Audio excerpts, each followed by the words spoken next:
This is an extension of the tutorial I did on modal interchange a few days back.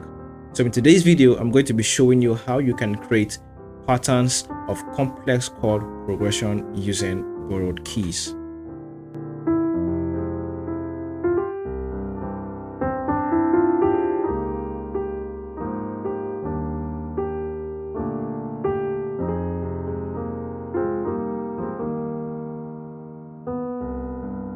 By the way, this lesson should be free, so drop a comment, hit the like button, and subscribe if you're new here. All right, let's get into the lesson proper. So in the key of C, there's so many patterns, but let's try one of them. One which is the cycle of fifth pattern. So I'm going to start from D flat, and then I'm going to walk up the cycle of fifth. So D flat takes me to A flat would take me to E flat will take me to B flat will take me to F, and F will take me to C. Okay, and even just at that, sounds cool, though we are going to be voicing chords on those notes, but look at this, right?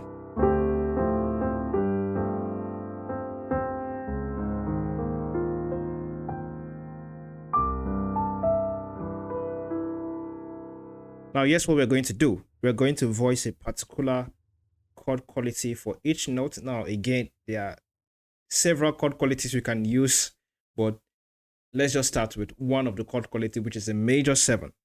So what that means is I'm going to play, or we are going to play D flat major 7, first chord. Second chord is what? A flat. So play A flat major 7. And then what is the third chord? E flat major 7, and then next we play what? B flat major 7, and then lastly we have to play F major 7. Okay, but because we want to use borrowed chords and just keep that concept, okay, we'll make this a minor instead, a minor 7 or a minor 7 flat 5, but it's going to carry the chord quality of the minor, and then we resolve to C. Okay, that's just the foundation. So it's D flat major 7, A flat major 7, E flat major 7, B flat major 7, F minor, and we resolve to the one which is our existing key, C major. Now all we have to do is just structure the way we play those chords, and there are definitely many possibilities.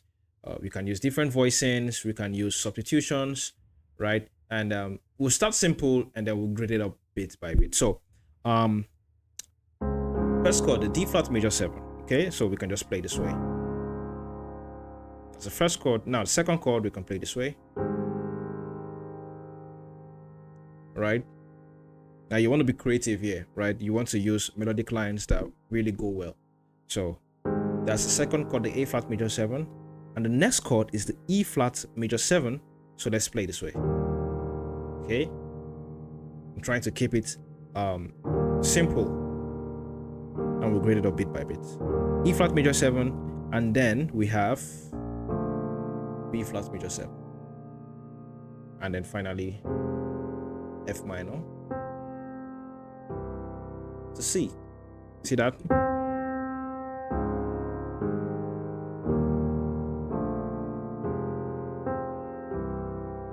Says yes to your will, my soul says yes, soul says yes, my soul says yes, my soul says yes, my soul says yes. That's it. Now, don't forget, we can make out tons of possibility by just simply using maybe a different melodic line or just structuring the chord in a different way.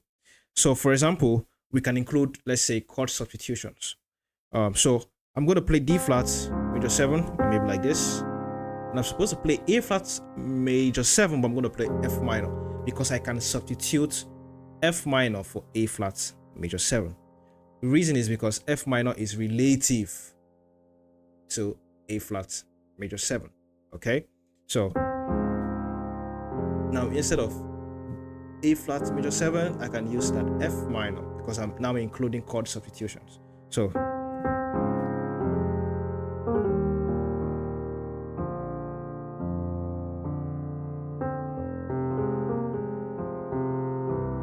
okay, so what I'm doing, so it's D flat major 7, F minor, that one, E flat major 7, but I'm not hitting the 7 note because again I can substitute the E flat 6 for the E flat major 7. You definitely have to know your substitutions. Okay, this is an advanced lesson. So, and then B flats. Now look at this. I'm using the B flats, add 9. I did not even include the 7 too, right? Of course, if you definitely want to know more about chord substitutions, there are tons of lessons on my website that would definitely teach you that. So you should check that out if you have time. So I'm on B flat and I'm playing the B flat add 9. And even make that F minor 11. Look at that.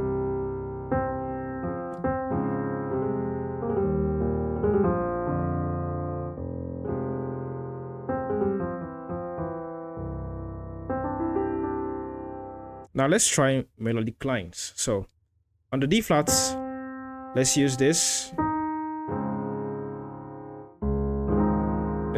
We use the major 9. On the A flats, we're going to use this, the major 7 13. On the E flats, let's go with the major 9 as well. On the B flats, let's do this, and this should be the 9 13. Or yeah, 6 or 2. But yeah, that's the 9, that's the 13 there. And then lastly on the F, let's make it a minor 7. Resolve. Okay.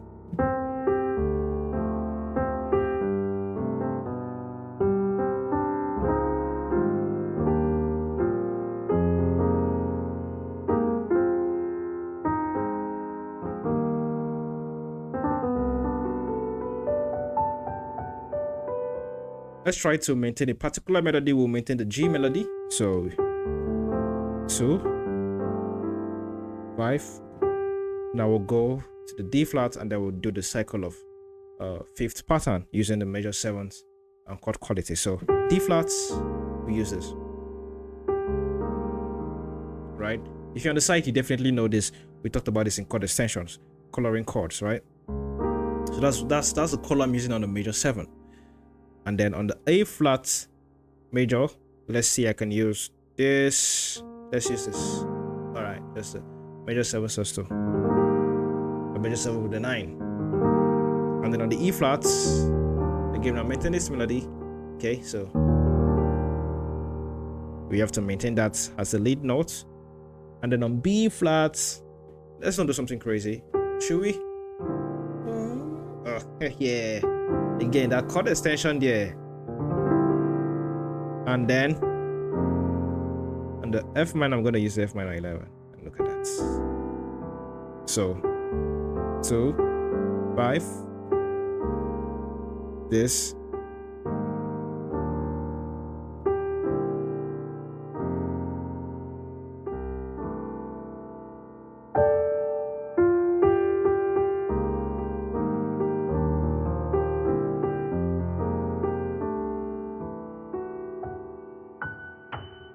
Now, there's a lot we can do with this pattern alone. And like I said, there are other patterns. So yeah, it feels like a multiverse, if you know what I mean. So, we could use the dominant 7 as a chord quality. All right. So we can use something like, let's say, again, on the same notes, but again, we're just changing the chord quality. So I can do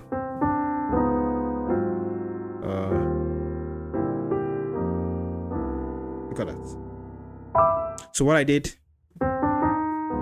D flat 7. Again, I'm I can use extensions like we talked about. We can use substitutions. It's like a whole storyline. All right, and that's why I said even in the first video, scratch the surface for this, because you cannot be satisfied with learning modal interchange. It definitely would depress you. So scratch the surface. So doing D flat 7, A flat 7. Look at this with the 13, E flats again there with the 13, B flats. Yeah, sharp 11, 13, dominant, sus dominant, right? And then resolve. We could also even mix chord qualities. Okay, so for example, let's say we are going to mix the major 7 and the dominant 7. So for each note, I can decide to use a major 7 or a dominant 7. Did you get a point? And I'm definitely going to make a chart for this on the site. Yeah, I think I should make a chart so that it's much easier for you to just pull out the chords and try them yourself. And you're definitely going to be getting a full lesson. If you're on the site, stay tuned for that. You're going to be getting a full lesson on this. It's already done, but if you're on the site, you definitely get that very, very, very soon. So I can choose to use the major 7 on D flats, and next maybe I use the dominant 7, the A flats, and then let's say major 7. Let's just alternate, right? Major 7 on E flats, dominant 7 on B flats, and then let's go with the minor 11 D on F and resolve. So we have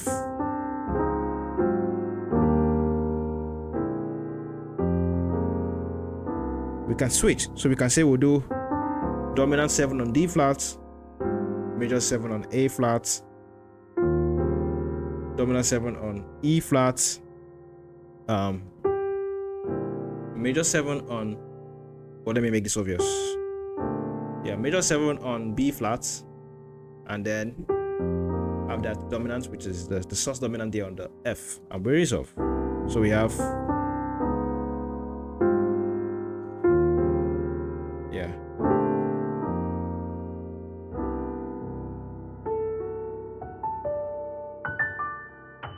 Now the story never ends, because we can now use a different pattern, and then on that different pattern we can use different chord qualities.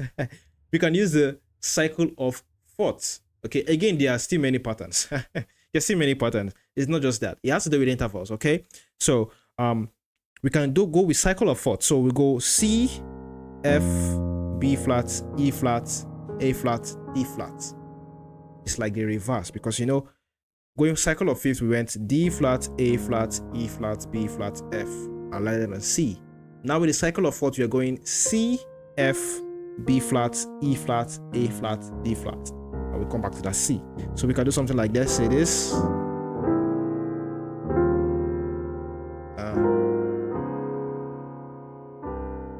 Yeah, you see that there?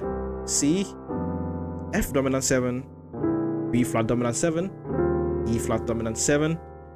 What is next? A flat dominant 7. I think that's what I did. D flat dominant 7. Resolve.